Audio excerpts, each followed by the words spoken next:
I have this doorknob that sticks when you twist the handle. I'll show you a quick and easy way to make it work better.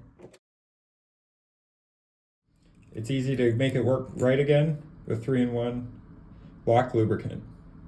Just take the hose, put it in the lubricant, spray a little in the lock mechanism, and then work it back and forth a few times. I'm going to put a little right in here too.